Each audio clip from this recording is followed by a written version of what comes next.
we are going live. Yeah. Okay, yeah.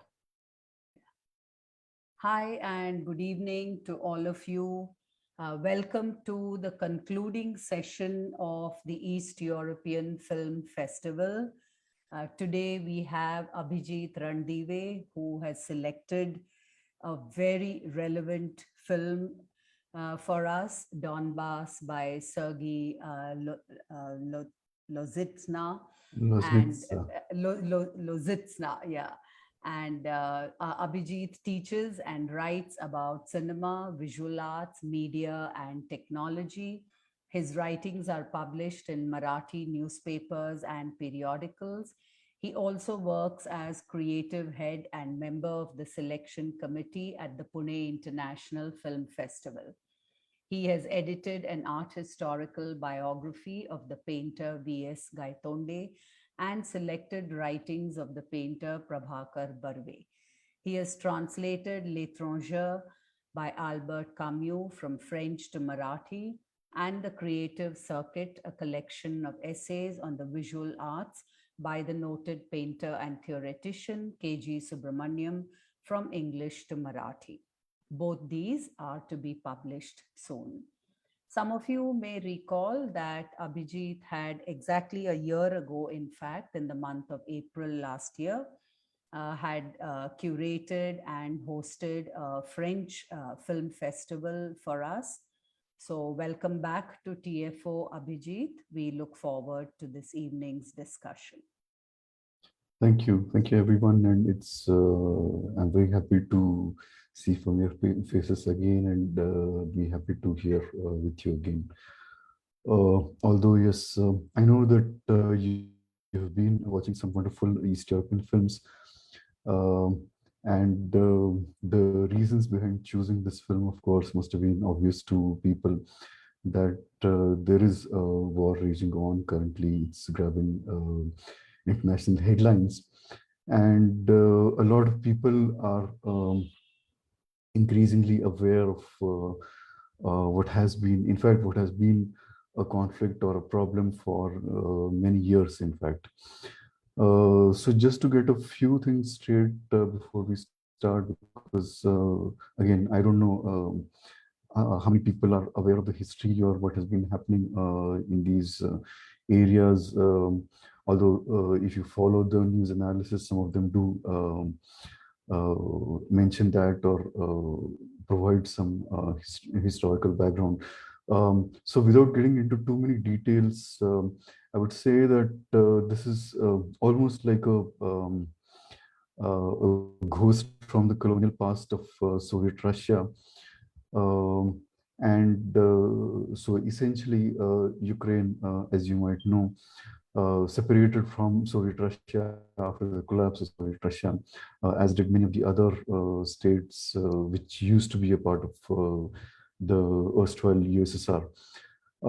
However, even from before that time, basically there are many things that Russia has done over the years or historically, which have made sure that the area is not going to be without conflict, and some of which, of course, is the background for what you see here. So there are areas, and some people of there are also places where the Russian people actually are sizable. And during the Soviet era, I believe there was even a policy by which there was a certain mixing that was desired. And so even today, you will find people who will say that on their mother's side they're Russian, or on their father's side they're Russian, and they're half Ukrainian or whatever. And as a result, there's a real problem. Because half their family, if you think about it, half their family is in Russia.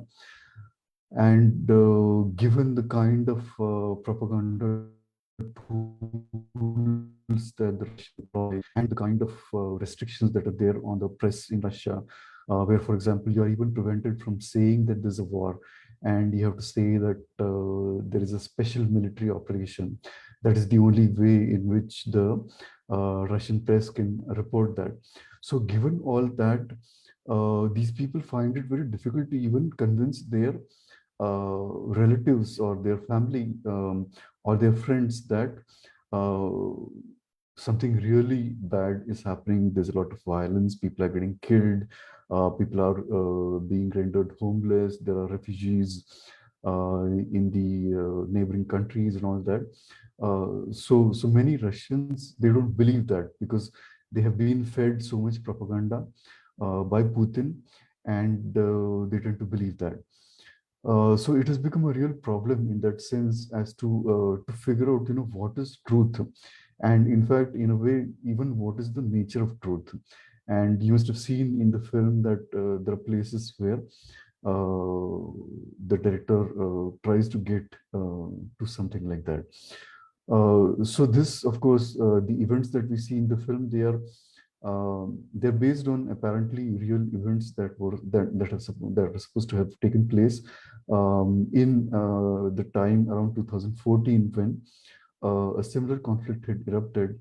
And I don't know, again, even at that time, it was very much reported in the international media. However, at that time, I think the West had not taken it as seriously. And of course, part of the reason was that the region that was mostly under attack or eventually that went under occupation was the border region, and which is where, again, the Russian conflict is concentrated today. But not really the Kiev and the western areas and so on. So in a way, I guess even though the West condemned what was happening at that time in 2014, and they were obviously, uh, I mean, people were aware of what was happening.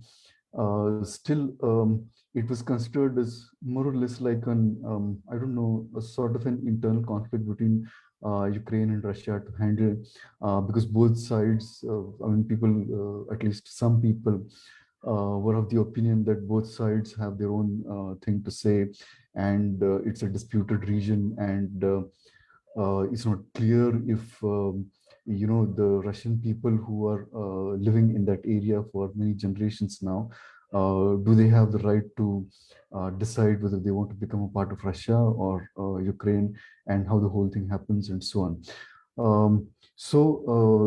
The director, in one of his interviews, he had said that at that time that a lot of the material that he used as individual incidents in the film, he actually got the real incidents from YouTube, because apparently somebody, while these things were happening in real life, somebody had actually shot them on mobiles or something like that, and had uploaded them on YouTube.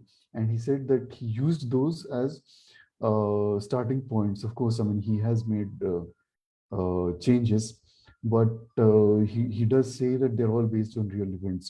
For example, one thing, um, there is this incident between the German press journalist, and he has a Ukrainian counterpart. He's really a fixer, as the journalists call them. So the idea of the fixer is that he knows the local area, he knows the local people, he knows the local languages, and so therefore he's able to communicate with people, and he's also able to take the journalist who does not have that local context to interesting places, and he can interpret for them, for him, and so on. So we see such a pair there. So the German journalist is an actor, but the person whom you see there as a fixer, so he was the real fixer from the Ukrainian side uh, in the real incident. And so, in fact, so you can say that he's playing himself in that scene.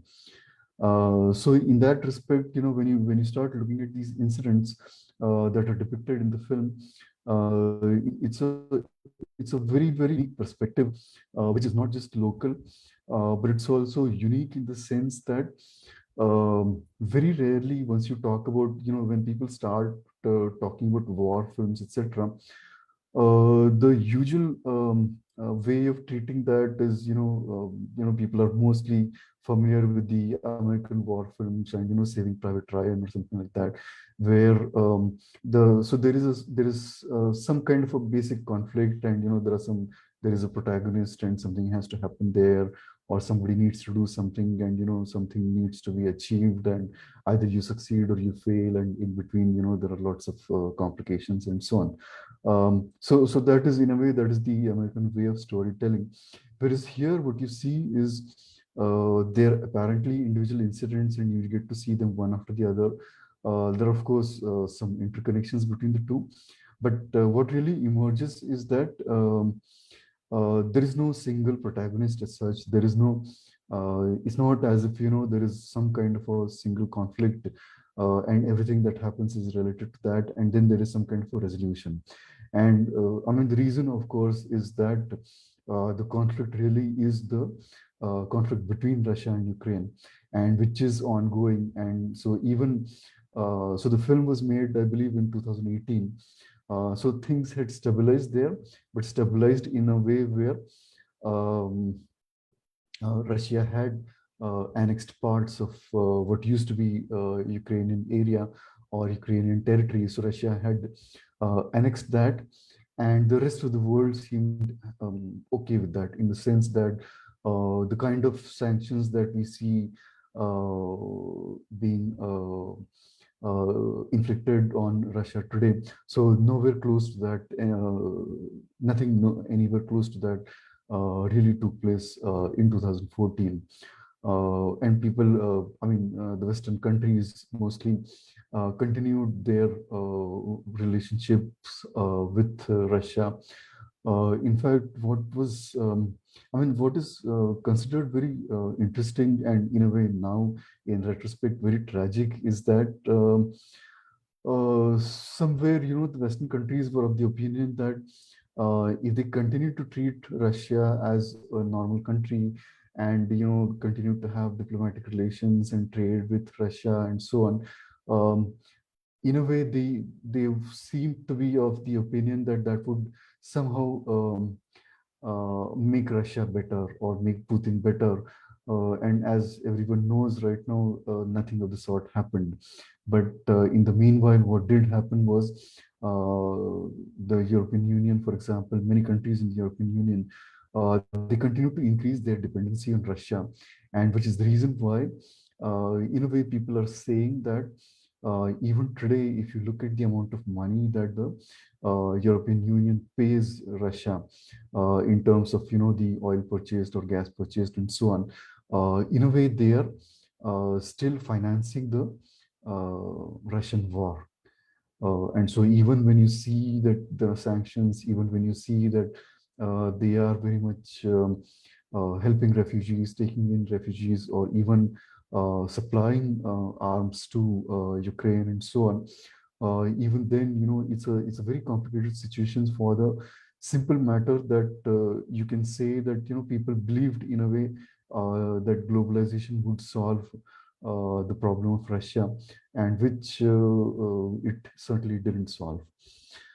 Um, the other aspect that I would mention here, and maybe some of you have noticed that in some of the other Eastern European films that you've seen as either as part of this festival, or maybe if you have seen other East European films in general, is that there is although the film its topic is very serious, it is very contemporary, and of course, it gets more and more violent, or more and more repugnant in a way as the film goes on.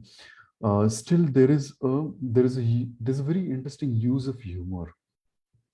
And so at that time, I remember when the film had played in Cannes, so the overall reaction in the Western media was that, of course, people were shocked, because perhaps the real ground reality of Ukraine or these territories at that time, somehow people had not understood that until they saw this film. So in a way, they were horrified. They were, I mean, they found the whole thing very scary, very terrible, and which is right, of course. I mean, it is probably what you might have felt also when you saw the film.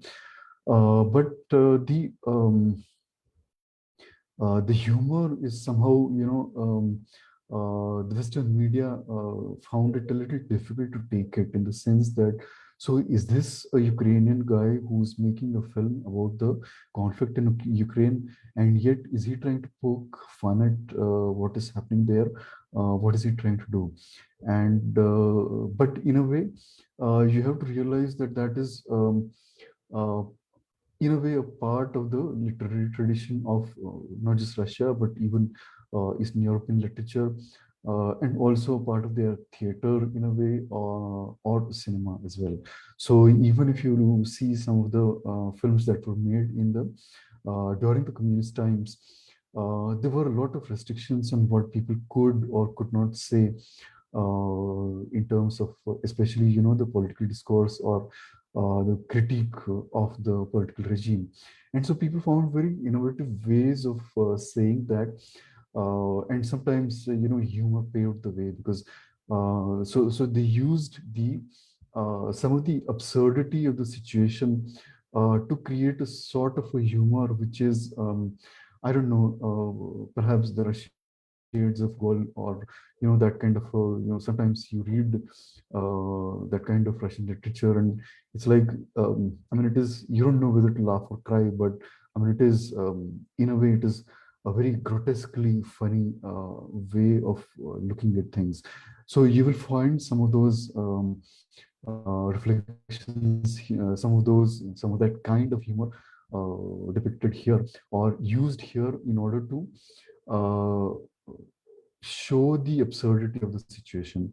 Because finally, war, in the current situation that we are in, or in contemporary times, is by definition, it has to be absurd. And this, it was, I think, just a couple of days ago, the UN Secretary General Antonio Guterres was in Kiev. He met Zelensky, and it was covered widely in the press, in the Western press, and so on. So he made the statement that in the 21st century, war by definition is something absurd. And so you see some of that absurdity here.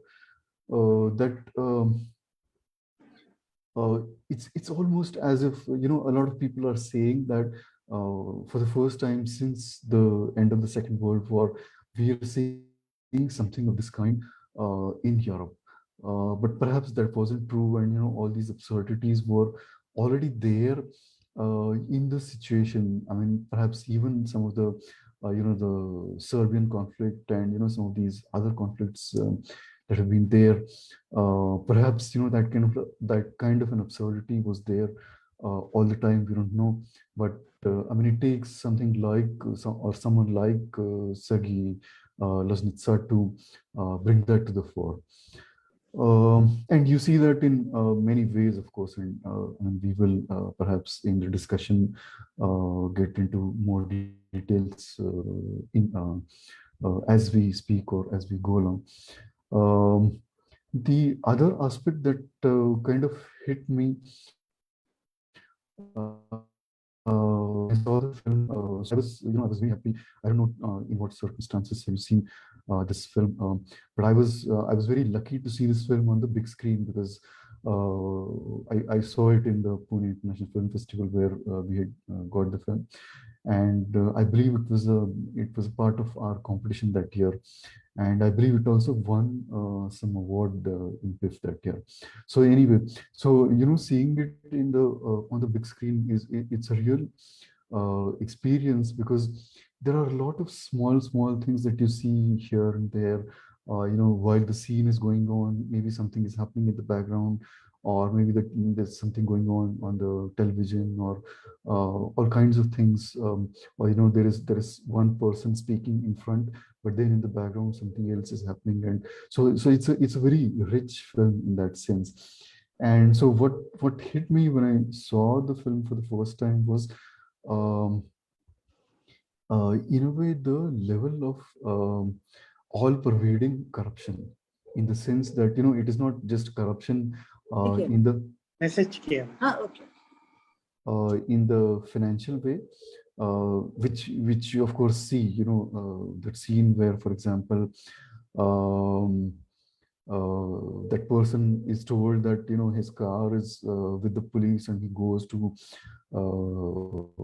see how to get it back, and he presents all the papers and all that, and then eventually, so it sort of turns out that they actually, if you realize what is happening in the background, somebody actually goes, gets his details, his financial details, so they actually get a sense of how much money he has. And so somebody comes and gives those papers to that police officer that is talking to that person. And then once he sees the amount, then the person decides how much money to ask for. And then he asks him that, you have to pay this much. And if you protest, then you have to pay more, and so on. And then eventually, he goes into that place where everybody's talking, and he realizes that all the people in that room are people from whom extortion money is being sought by the police. And when we say by the police, it is obviously that it is the Russian police, because that is occupied territory occupied by the Russians. And so, it is like the financial corruption is to that extent. And the police actually says that, I mean, how do we finance the whole thing? So we have to get money. And how do we get money? It is by uh, asking for money from the likes of you, if you're a businessman and all that. So of course, I mean, there is the financial corruption, and there is of course the absurdity of that whole situation. But then there is a moral corruption as well. So, for example, if you see that scene where the woman is talking to her mother, who's in that bomb shelter, and she keeps telling her mother that, I have my flat, and so you have a house, and we have an apartment, and you can come and live there, and there's no shortage, there's electricity there, you can come with me, mama, let's leave this place, and don't live with this with these junkies and all. She keeps saying that. And from the way she's dressed itself, we know that in this kind of a situation, if she's dressed like that, then there must be something behind that. And what that something is, of course, is what we realize when she gets into the car, comes back, and she gets into that office. And so then we realize after that, so it is the office of some Russian official. And then there are people who are coming to meet him, and then we see those people, and so on. So it is very obvious that in a way, she has sold her soul to the devil. So she is Ukrainian, she has family here. She's a local resident there, and yet she has collaborated with the Russians for obviously for selfish reasons, and that is precisely the reason why the mother does not want to go live with her. So that we see that level of moral corruption, and then of course overall. Like people say, absolute power corrupts absolutely. So in a way, we keep seeing that as well. And in some sense, we can also say that that is how Putin operates.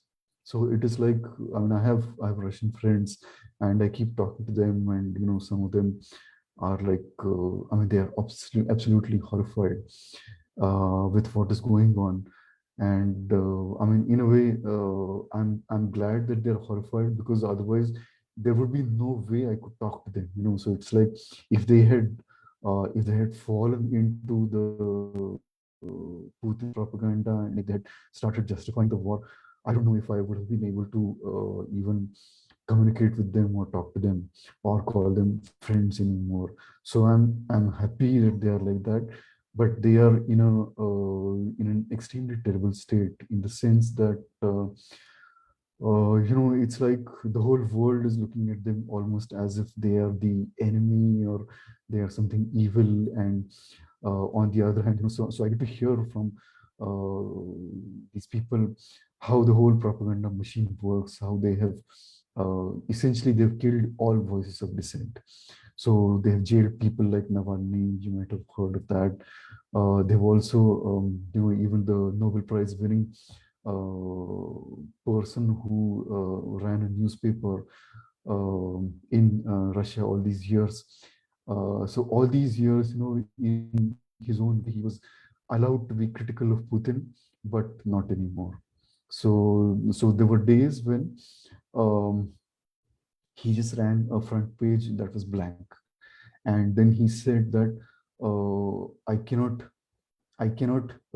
have any reportage on the special military operation, uh, and so therefore I'm leaving these pages blank, because he realized that in order to say anything that was not propaganda, he would, I mean, if he were to say anything that was not propaganda, and that was anything like anything even closer to the truth or slightly closer to the truth than the propaganda, he would be jailed. So that is the only way out.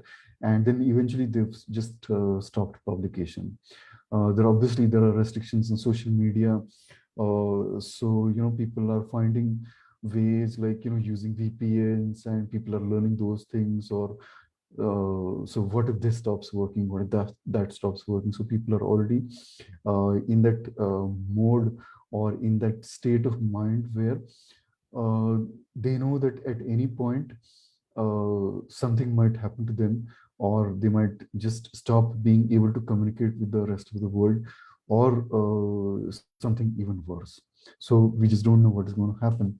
And so that is precisely what some of the things that we see in the film. So for example, I guess I'm out of time, right? So I should wind up soon. No, it's So okay. It's okay, Abhijeet. You can carry on. okay, all right. So, that incident where we see the actors being made up, and then eventually we realize that they are actors given uh, dialogue and, roles to play, and what they are saying is being shot by television crews, and that actually gets transmitted on Russian television as real life reportage of what is happening in that area. And so obviously, needless to say that, they are saying all kinds of nasty things that the Ukrainian government is doing. And essentially, they are saying that the Ukrainian government is performing acts of violence, and they are killing people, they are killing innocent civilians and all that.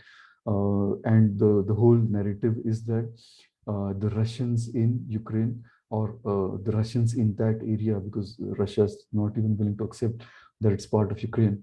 So the Russians in that area are being persecuted, they are being killed, and so therefore it justifies what Russia is doing. And I mean, I'm sure the same thing is happening today. It's just that we are not in a position where we actually get to see that truth.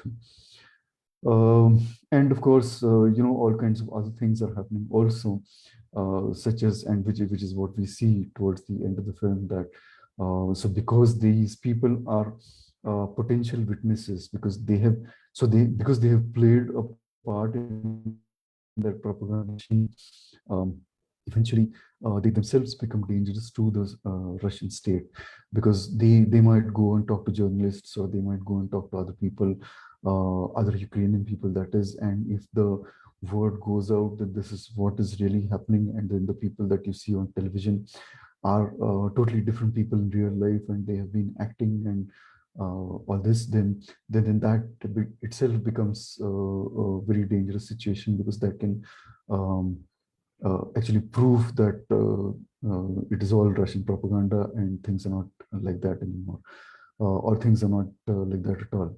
And so they themselves become a risk, and so they have to be eliminated. So this is the way Putin's ruthlessness works. And it works inside Russia, and it works anywhere outside. So, it's the same history everywhere. Even if right now people are talking about what Russian soldiers did in Chechnya, or what they did in Syria, and so on. And everywhere it's like, that is their way of functioning, because that is Putin's way of functioning. And the reality, probably even today, what the Western media is reporting, the reality probably is much worse than that. And it'll take maybe a few years like this, because the events in the film were They happened in 2014, but it still took 2018 before they could actually reach the Western world in this way. And perhaps the same thing would happen in today's conflict as well. So in a way, the film, it's a way of understanding how Putin works and how the whole Russian state works under him, and to what extent things can get even worse. So I don't think the conflict is going to end very soon, and I don't know how many lives are going to be lost before we can say that there is some kind of peace in that area, and we don't even know what kind of peace that is going to be. So I'll end with two things that the director has said again somewhere when Donbass was released. So one thing that he said was that when you start playing with evil, you never think you might end up as just another one of its victims. So in a way, the film is trying to, when I say corruption, the film is trying to show that even how otherwise ordinary citizens, or how otherwise normal people can become evil. For example, that whole incident near the bus stop where they bring that guy with the flag that I'm sure you're familiar with, blue and on him, and then the whole people around him just humiliate him, and all the violence that we see.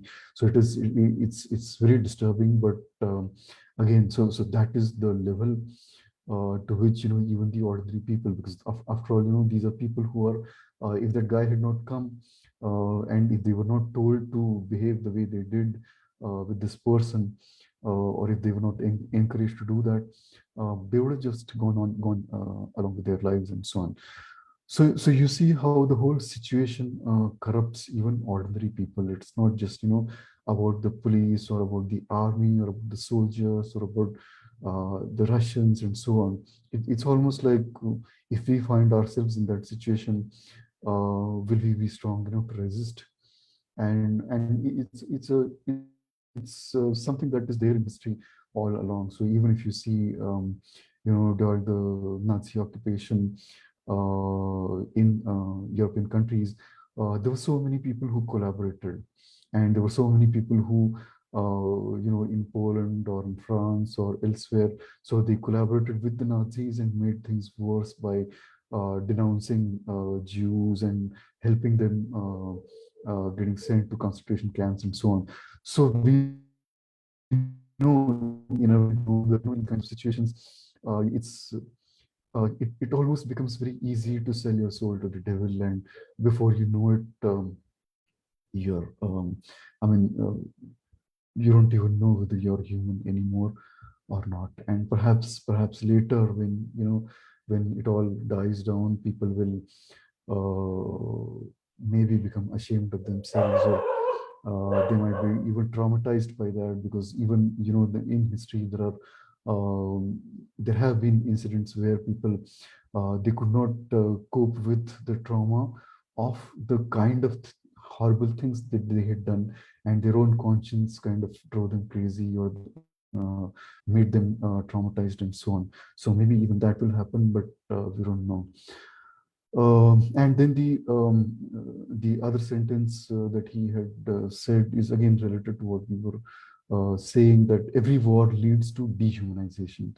And so we see that kind of a dehumanization, and as the film progresses, of course, it starts getting more and more disturbing until we reach the end, where we see those actors in that vanity van, and just 1 second, that guy asks someone on the phone on that intercom, so do we have everybody here? So yes, we have everybody here.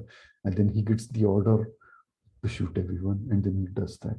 And then again, we see the camera crews arriving, we see things like the forensic crews arriving, And we know that the propaganda machine is again at work.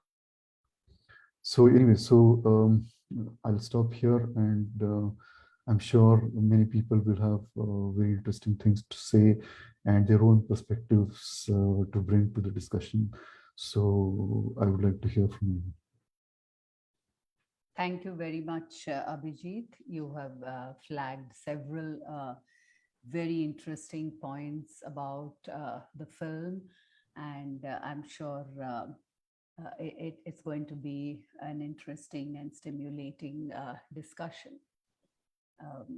So anyone would like to step in first with a question or a comment about the film? Yes, Monish, please go ahead. Monish, can you hear me?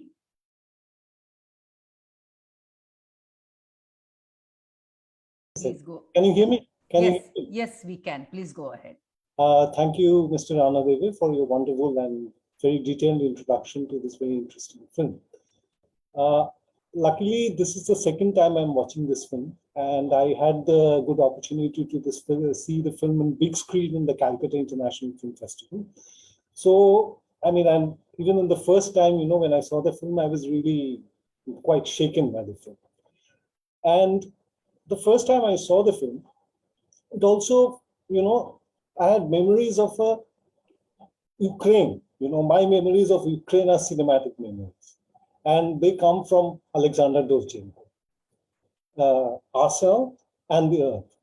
And Arsenal, you see, there's a caption in Arsenal which locates the area where the story or the events in Arsenal is happening, and it's called the Don Basin.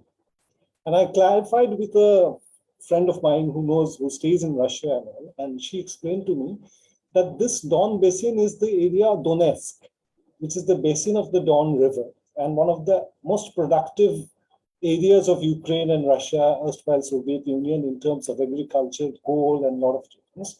And this area has mainly native Russian ethnic people.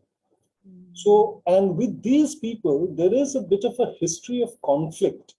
One, during the collectivization programs which happened during Stalin, and the Ukrainian peasantry is resistant to it, and which are the subjects of Dovzhenko's films, Arsenal and secondly, this problem again flared up during the Second World War, when a group of Ukrainian partisans led by a person called Stephen Bandera sided with the Nazis to get rid of the Russians, whom they considered to be their conquerors and hegemons. So this is and certain of these Ukrainian partisans participated with the Nazis in killings of Jews and arsons in Belarus, which, by the way, is the country which is supporting Putin the most in this field. And this involvement of Ukrainian partisans supporting the Nazis is shown in another fantastic war film, Russian, though it's based on the 42 war, L.M. Klimov's Come and See. You will see a group of Ukrainian partisans there who are actually siding with the Nazis. So this film and the war we have now here is a result of a historical conflict, which also in a way shows the closeness culturally and linguistically of the Russians with the Ukrainians and the Belarusians, and the points of difference and conflicts which have happened due to the hegemony of the Russians. So it's very interesting to see a film made in 2018 and all, and to relate it to films made in the 1930s, which were, by the way, Soviet propaganda films, not pro-Ukrainian films of Dovzhenko. Both of them great films they are, and their imagery is fantastic, which is the influence generation of Russians throughout. But they are, and again in a Belarusian-Russian film made by L.M. Klimov in 1985. But you again see roots and certain, things which make this conflict so brutal and so problematic now in Donetsk and Luhansk. These are, kind of my historical references. And second thing, while seeing the film, which struck me brilliantly, is this quasi-documentary style of making this film, which is then I researched a little bit on the thing and found out that Loznitsa's cameraman, DOP in this film, is Oleg Mutu, who's the great Romanian cinematographer and who's worked with people like Cristi Piu, Cristian Porumbiu, and maybe with Radu Jude in the early films. And one of the hallmarks of the Romanian New Wave is this quasi-documentary style and use of very long takes, where one take, covers the scene. And here the documentary style, perhaps it just becomes a television documentary in the scene in the bunker. It's like typical, a reporter following and all, and it's also very, in a way, self-reflexive. It makes you, the viewers, in a way, make you feel that because it's not structured in a typical narrative film, in a documentary, quasi-documentary, I'd say, using real-life characters, non-actors, and stuff like that, real locations, and the entire feel is very interesting, which makes it even more brutal. When you see this quote-unquote amount of realism, I'm using it in a very conservative way and a very quote-unquote way, because cinema is never realistic. It can never reproduce reality because of its technical limitations and the way films are made. But this makes it even more, spine-chilling. And it's such a matter-of-fact way he shoots, though it's very difficult to shoot such long takes, coordinate the actors, the camera movements, the focus pulling and all. But the effect you see on screen is very natural. It looks like, a television reportage. And there is this kind of objectivity. And which I find, and that is why I think this film is very in sync with the, current trends in world cinema. In Romanian New Wave, you see a bit of it in some contemporary Iranian films also, and all.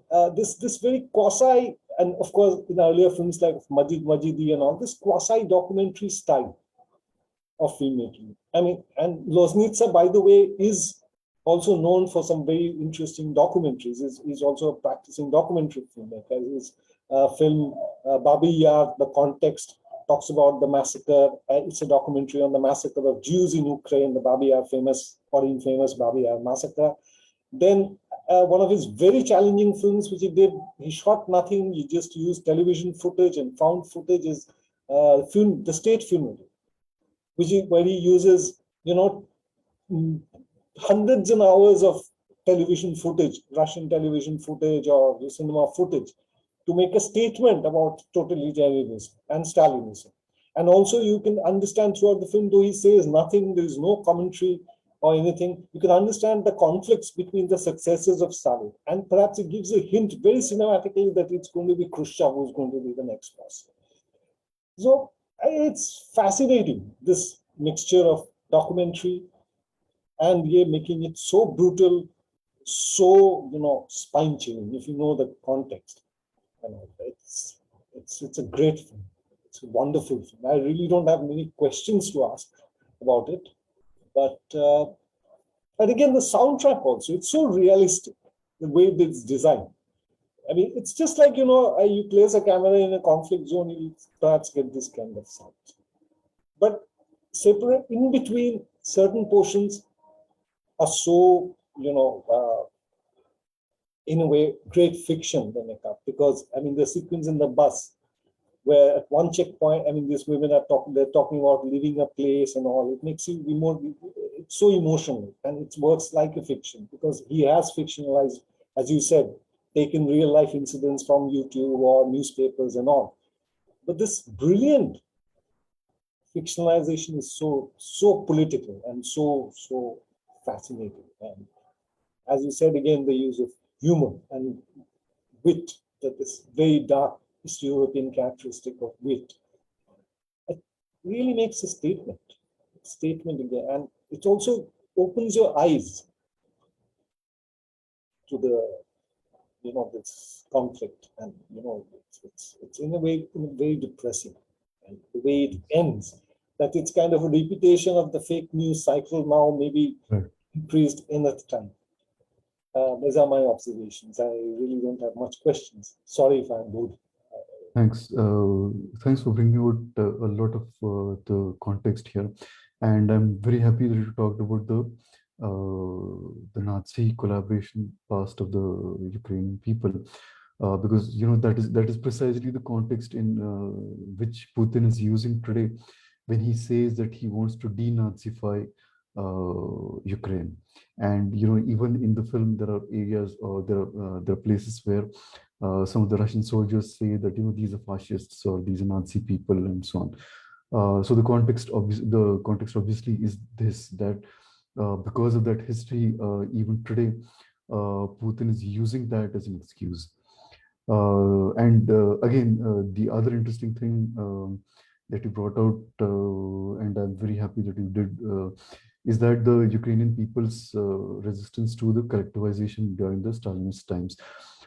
Because what happened is, as some of you might know, Ukraine is one of the biggest exporter of wheat.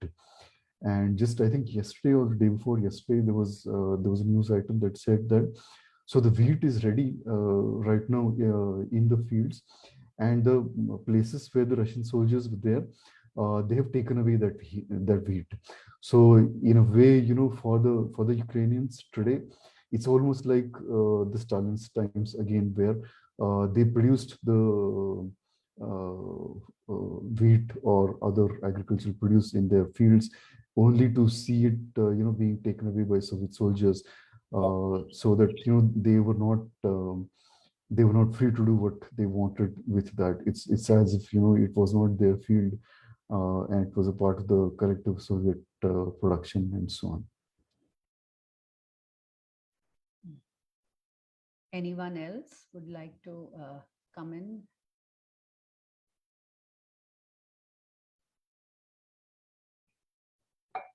About the humor, the question of humor that both of you, Abhijeet and Monish, referred to, I was reminded of a Czech writer, Jaroslav Hasek. His novel, The Good Soldier Schweik, is considered a classic in war fiction. And way back in 1921, the novel was published about this, good-humored simpleton of a man who was, overzealous to serve in World War I. And it's a big fat novel, but a hilarious one. So there is that tradition of humor in war narratives, I think, in Eastern European culture. And we've seen that in some of the films that we saw earlier as well. And along with that, there is also this whole engagement with the idea of truth and reconstruction and reenactment as a way of muddying the waters about this idea of truth. We saw that in Radu Jude's film, I Do Not Care If We Go Down in History as Barbarians, and as well as in Lucien Pintelli's reenactment or reconstruction. So that also seems to be some kind of a recurring mode of narration. And this particular film, of course, is horrifying because it's almost as if we are, watching what is happening now in Ukraine. So it has that feel of a newsreel, and that is what makes it even more disturbing. These are some of the things I wanted to say about the film. Anyone else?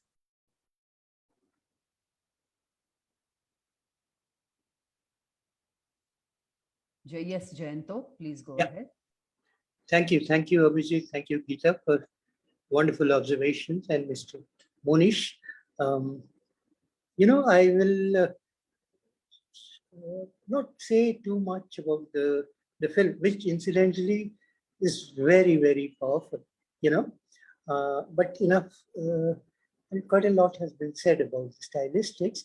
I will tell you some of my personal feelings and reactions to the film. As far as the cinematic style is concerned, I was reminded of a film which I had seen in my childhood, And even then, it must have been a kind of a second time that it came to India, or maybe the first time. It was called Boccaccio 70. It is a kind of a derivation of Decameron by Boccaccio. It was disjointed, seemingly disjointed stories, vignettes about different people's lives, unconnected with each other, and yet making some kind of wholeness, some kind of togetherness. Although there was another film based on the Decameron which came out in 1971, much later, and it sort of includes about 10 out of the 100 episodes from the Decameron, Boccaccio's original Decameron. But this, the Boccaccio 70, although it has only 3, I found it very, very appealing. And I was reminded of the stylistic, finesse of directors like Visconti and Fellini, and the greatest directors in Italian and world cinema at that time, working on 3 short sections of the film. And this is the kind of a cinematic inspiration to the gentleman who's directed this film here. Also, there is always a tension between what the camera captures and what is just a thematic suggestion that this is what is actually happening, And as already mentioned, the prolonged long takes, it gives a sense of, and we seem to alternate between various styles. On the one hand, we have the style of the found footage, documentary found footage, and which are sometimes created, sometimes real, but at the same time, the intensity of the immediacy of the experience of something which is violent, which is disturbing, which is terrible, and we seem to alternate between the two. That is what is seemingly objective and what is that which is immediately intensely felt, So these are some of the stylistic, and also I'm reminded of a book that I read sometime. It's a very interesting book on, all of the films that we have seen in this festival of ours, which incidentally was a wonderful thing, I really love these films. It's called The Orphans of the East, by a person called, Constantine Parvulescu or something. I think Constantine Parvulescu. He makes a very interesting observation. He talks about the emergence of ideology, emergence of politics, emergence of artistic expression in the newly, I would say, independent states, who have freed themselves of the dominion of Soviet Russia.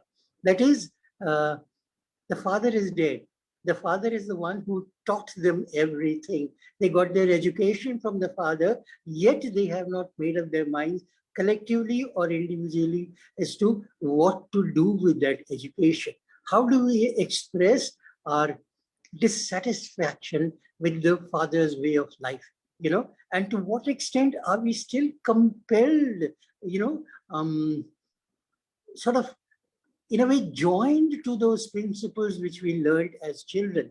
And this is what I find interesting in this film, as well in the whole situation of the Donbass region of Ukraine, that there is a nostalgia for the Soviet, regime, at the same time for the Russian identity and all that. And this has always been the case between Ukraine and Soviet Russia, that I'm with you, I'm totally like you, and yet so different, And now this whole Putin's invasion of Ukraine has kind of inverted our whole take on this film, because, it has introduced a sense of irony. In this film, we find all the Soviet nostalgia stuff and how this group, they think of Russia, sometimes rightly, sometimes wrongly, as some kind of thing that they are attached to, and Ukraine, the new identity forged out of this conflict, as something that has to be abhorred. And Putin, in his defense, although nothing can justify naked aggression, but at the same time, he has said that all this is only to fight Nazism in the new state of Ukraine. There seems to be a connection. And I don't know if I'm reading too much into it, but the fact is that this has also been a part of the film, that although sometimes there's a, semi-comedic manner, and when those soldiers, they encounter the two journalists, they say, yeah, at last we found a Nazi. So the Nazi is something that they abhor, that they also abhor in relationship with the father here, which is no longer the Soviet Russia, but the independent state of Ukraine, And these mixed feelings about their own past and the possible ways that they're going, it creates a kind of a stylistic device which makes the film so very interesting, But I cannot shake off the feeling of Decameron by Boccaccio, the humor, the irreverent tone of everything, and this found footage alternating with scenes of terrible, immediate, violent intimacy and immediacy, which gives its own unique objectivity to the situation. Thank you so much for this wonderful film and the wonderful introduction that you people have given to me. Thanks. Yes. Any more comments, questions?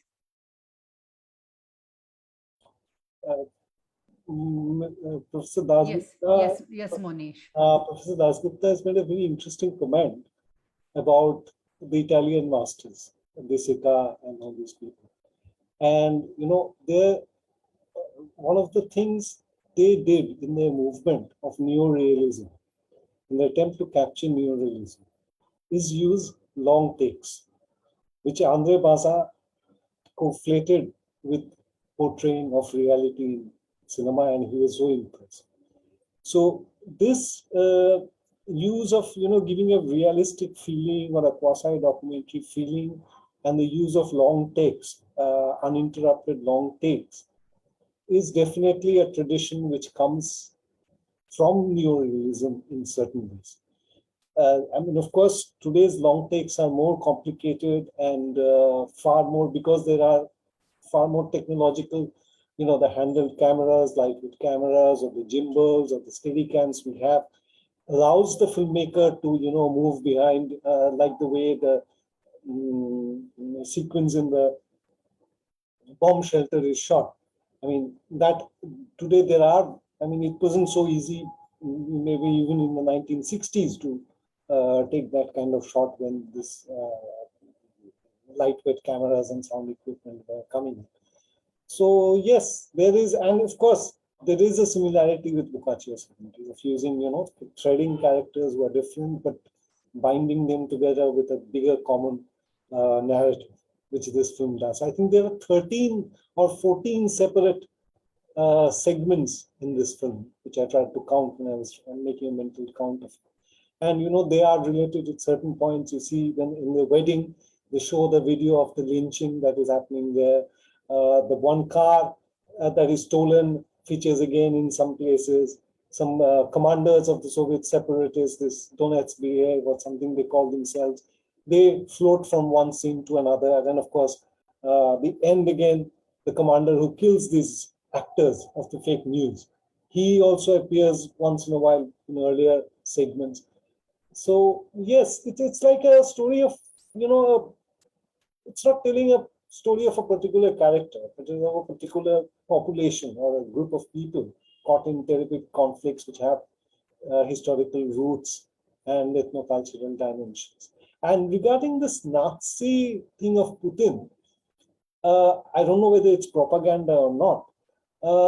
In certain parts of Europe, Eastern Europe, we have seen, and even in Radu Jude's film which we saw, there seems to be a kind of growing sympathy for the Nazis, to use them as a, just because, the Soviet hegemony is so close to in historical time to these people, as a counterbalance to that, what they have seen.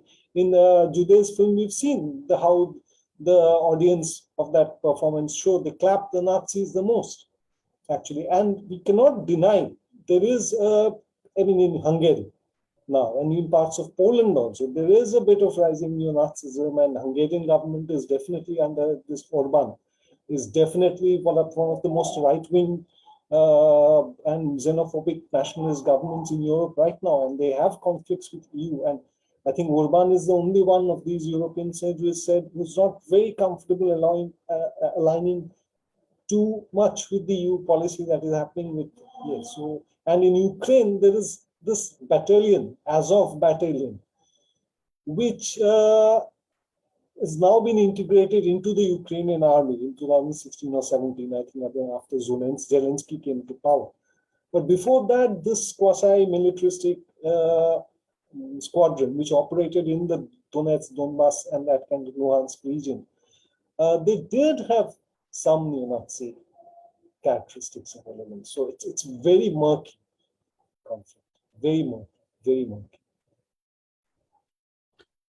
Yes, quite. So you're quite right about that.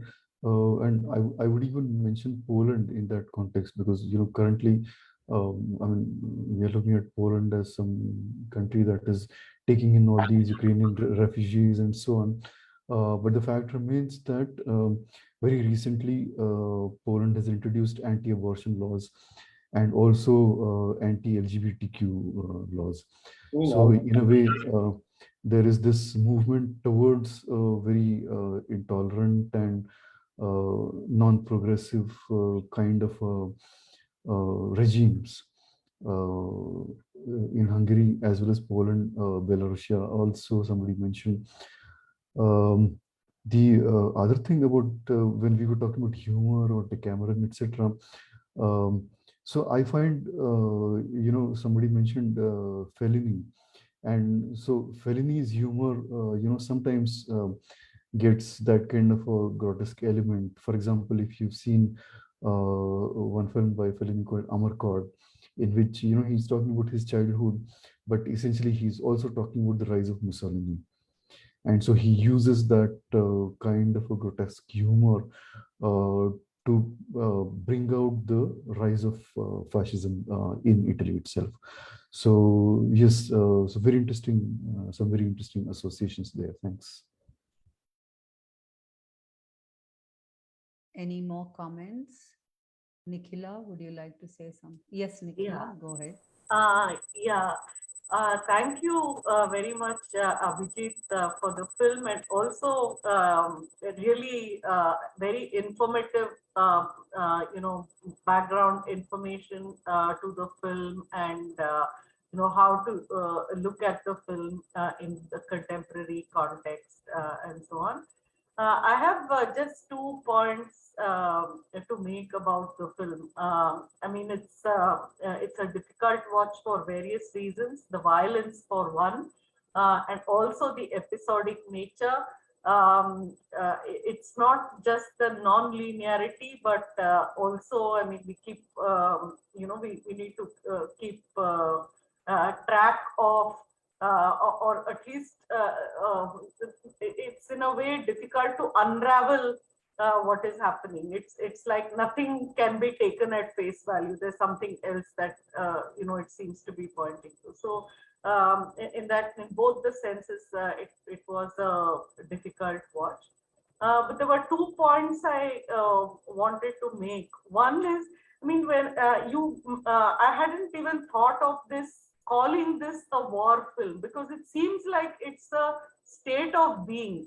It's not like, a war as an aberration, but this seems as if a state which has in some ways been naturalized. So that's what seems so frightening at the end of the film, because marriages are going on, and killings are going on at will. So it's like, that there is nothing that we can see as any kind of rule of law. So it's frightening at the level of the normalcy with which things, these really shocking things seem to be going on. And secondly, generally we think of soldiery as associated with a war film. I mean, the soldiery is so enmeshed here with the citizenry, with the people. So it's like, I mean, who is, it's difficult to differentiate between the soldier and the citizen, because they seem to be in complicity with each other in the process of normalizing violence. So that seemed to me to be really a frightening part of this film. And I kept thinking, I mean, is it possible that even we might reach there at some point? You know, here in India, we might reach there at some point, because there are so many episodes that really you look at it with shock, but also look at how this can turn into a possibility in any context, in any kind of context. Yeah, so that's all I want to say. So thank you very much. Thank you, Nikhila. Would you like to respond, Abhijeet, or would someone else? No, I found it very interesting, as a way of seeing things. And yes, I understand the film is, in a way, the film can be very disorienting. Partly, because, and this again, I don't know how it works when you see it on a small screen, but the handheld camera itself, when, it is taking these kind of long takes, and, there is a slight movement which gets amplified on the big screen, that by itself it becomes disorienting, because it's almost like you're moving with the camera, and the camera movement is somewhat not exactly your point of view, but it's almost as if somebody else is moving you. The other way, of course, that it is disorienting is in the way in which the episodes run into each other. And one thing stops, the other thing starts, and then yet there are these small interconnections. Like, so you see these actors and their footage being shown on television in the background when some other scene is happening, and so on. Or the same commanders or the soldiers that keep reappearing, etc. So yes, and of course, I think we should all be also conscious of the fact that no matter how much we try to get to what is happening, I'm sure there is a lot of cultural context that we are missing. So, for example, I mean, even if you listen to the dialogue closely, so there are people who speak Ukrainian, there are people who speak Russian, and the two languages are so similar to each other that unless you are a native speaker of one or both, sometimes it becomes difficult to realize that there is a language switch happening there. But it is very telling at times where whether a person is speaking Russian or the person is speaking Ukrainian, because that kind of tells you that this is the occupied territory, and the person we are being shown is actually a person of Russian origin who lives there, and so on. So that kind of a conflict and that kind of a cultural context or historical context, no matter how much we try to get to it, or no matter how much we try to understand that, I'm sure there are lots of things that we are missing. So, for example, in the beginning there is the Ukrainian anthem gets used, I think, in that office where that woman comes and throws shit on that guy.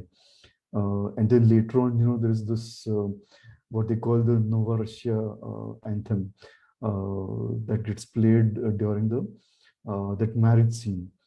And so that Nova Russia is essentially, that concept where it is Russian people, and so that region does belong to Russia, but it is still different from Russia, so it is Nova Russia. And that is how it works. And we see that confederacy kind of flag, that is the flag of the Nova Russia, supposedly self-proclaimed Nova Russian republic, or whatever you want to call it.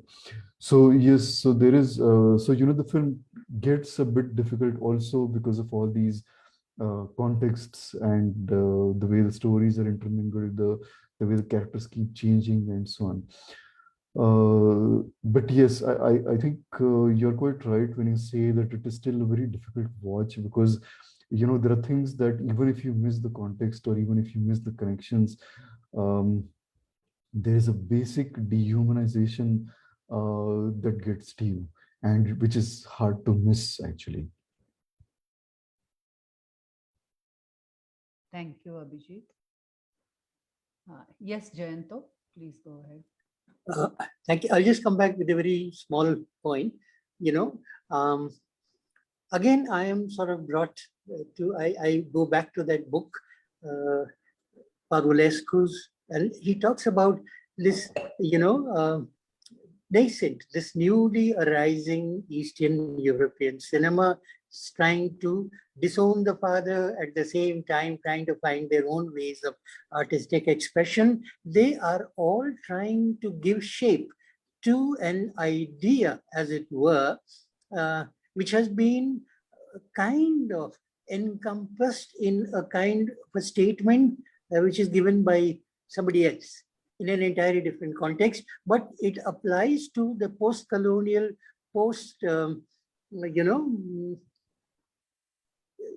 kind of post-colonial situation, post-imperialistic situation that these nations find themselves in, and their artistic expression of trying to get away from that and create their own world, as it were, has been can be described as, you cannot, and I quote, you cannot dismantle the master's house using the tools of the master. This is what each in his own or her own way they have been trying to do.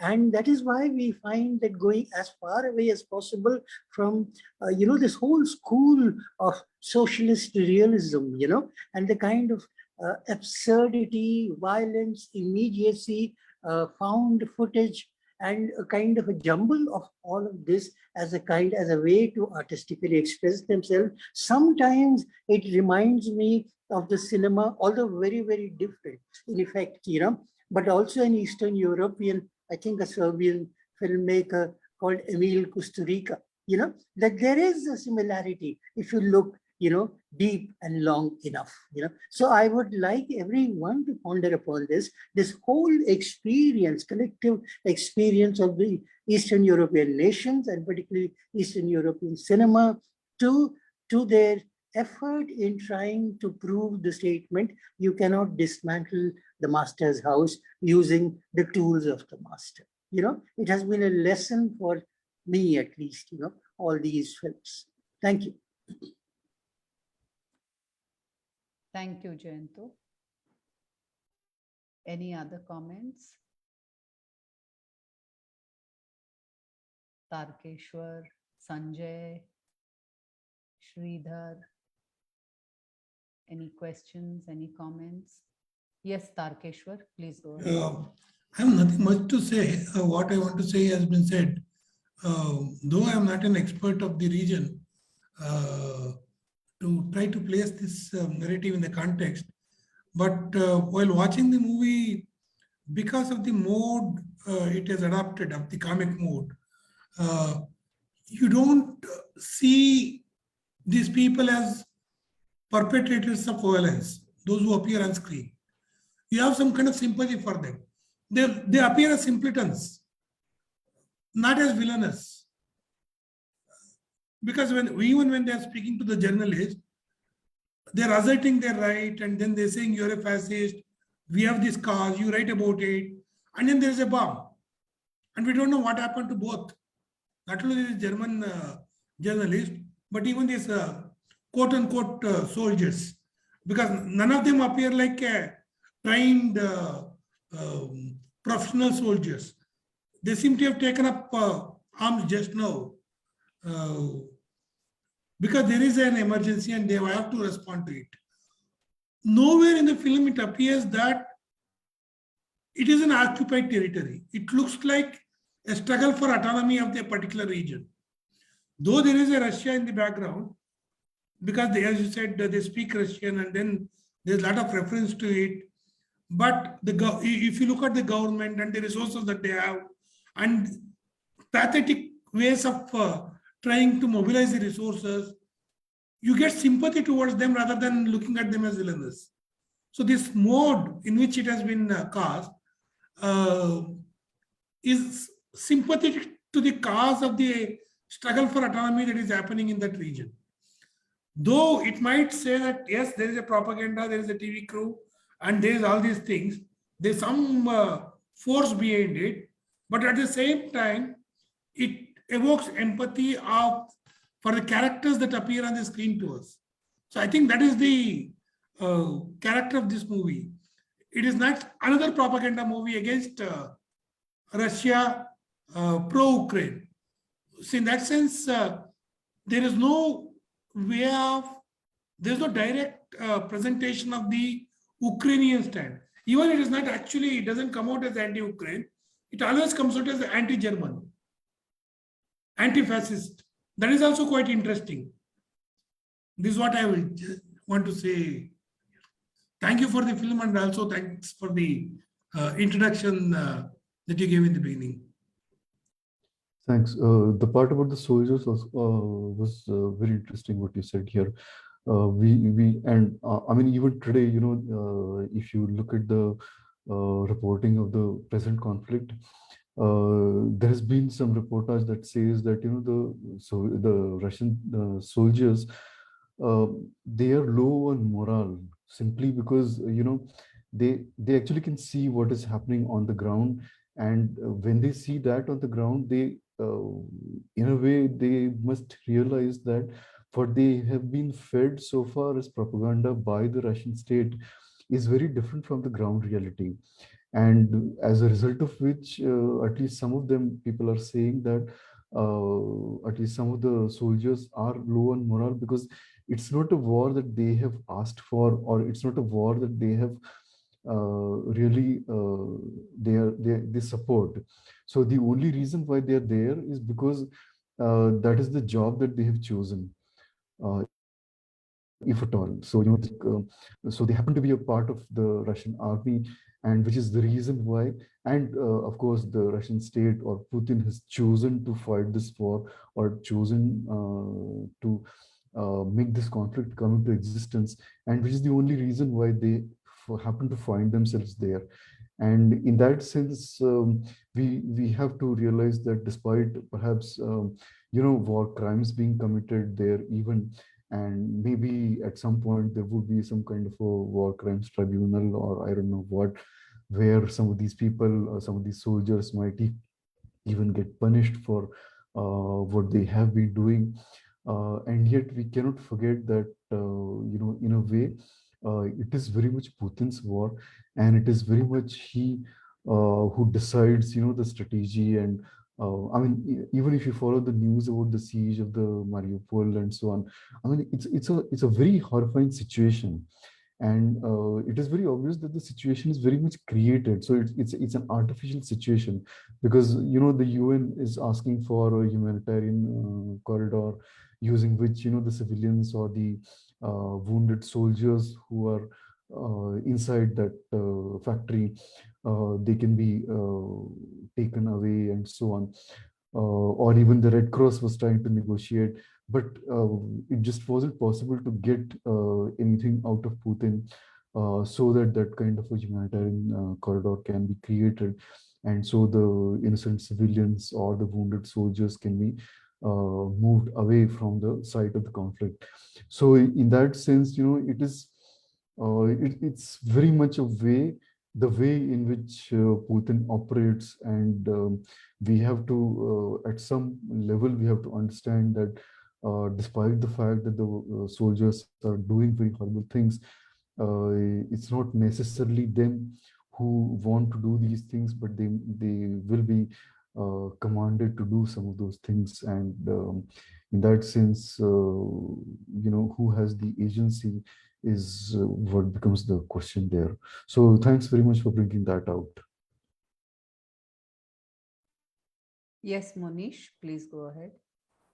I think in this film, you know, because we are not so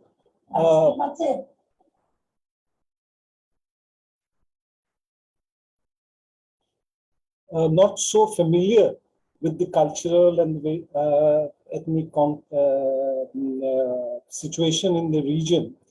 But visually, in this film, I could make a difference between the Russian soldiers proper and the Russian separatist militia.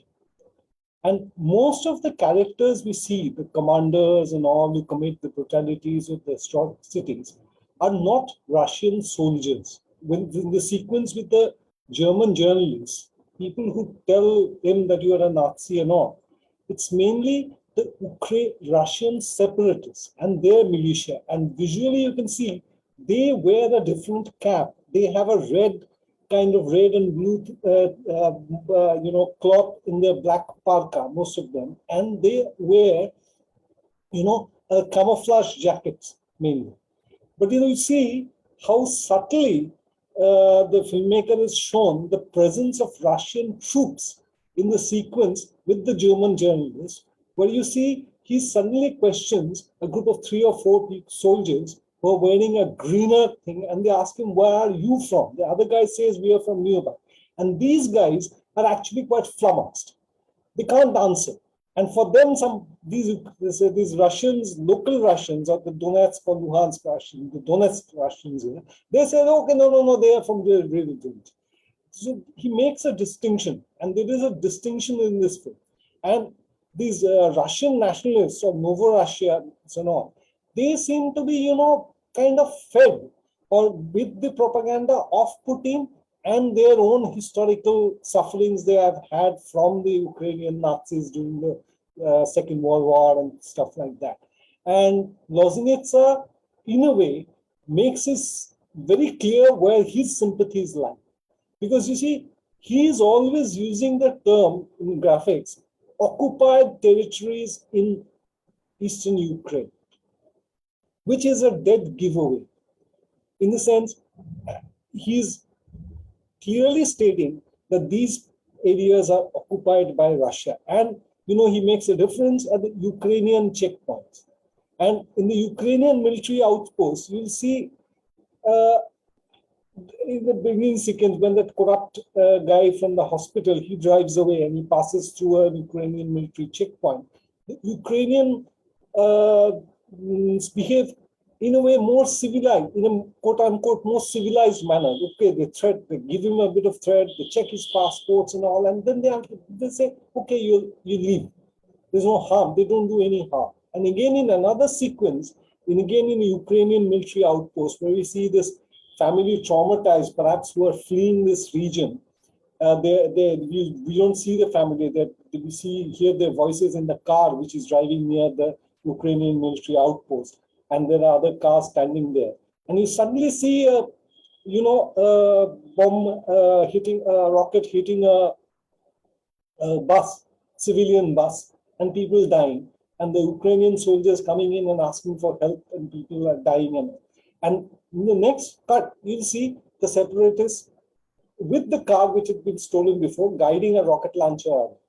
So Lozenitsa, in a way, and his portrayal of these Russian separatists as kind of grotesque figures, I would say, especially that wedding sequence.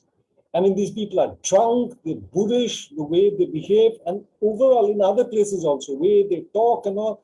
He is in a way making his sympathies very clear that he is with the Ukrainians, not with the, though he allows these people in this quasi-documentary style to voice their problems some people mention the UCOP bombings and this, when the lynching happens, this old woman says that somebody in my family was killed, or why we were bombing civilians and all. But the filmmaker's sympathies and Lozenitsa, seeing his other films also, is very clear. He's clearly in support of the Ukrainians, though he's presenting a kind of a matter-of-fact portrayal of the Russian separatists. Yes, you're quite right when you say that, and which is why in that kind of context we have to understand that the conflict is quite old, and it is also quite complex also, because for all we know, the people of Russian origin, maybe there was some persecution of them also by the Ukrainians. We don't know that, or most likely there was, I guess. The other interesting aspect that I found was, the very end, which is that so the actors that you see in the beginning, they're also grotesque, like you say, the wedding scene, etc. And yet, by showing them getting killed, in a way, he's saying that there is some sympathy, or there is some empathy to be reserved for these people also, because they are also, in a way, they're also victims of certain ideology. Yes, of course. Yeah, in the film, yes, definitely, Loznitsa has the obvious Ukrainian sympathy, but ironically, he was expelled from the Ukrainian Film Academy, Yes. who branded him as being too cosmopolitan. Because he has this very ambivalent and somewhat uncomfortable stance when it comes to Ukrainian nationalism and this whole issue of Ukrainian national identity, which Loznitsa equates with Nazism. So it's like he says we are going just back in that same loop. You're talking about the Ukrainian nationalism, which needs to be mobilized to fight Russian aggression, but then ultimately this kind of very aggressive national identity boils down to Nazism.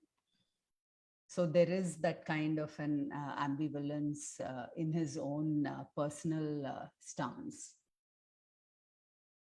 Yes, quite so. And I mean, in a way, if the conflict that is happening at present wasn't there, I mean, I'm sure there are differences of opinion even within Ukraine itself, and there are probably very staunch nationalists out there, and also maybe some moderate people who do not like that, and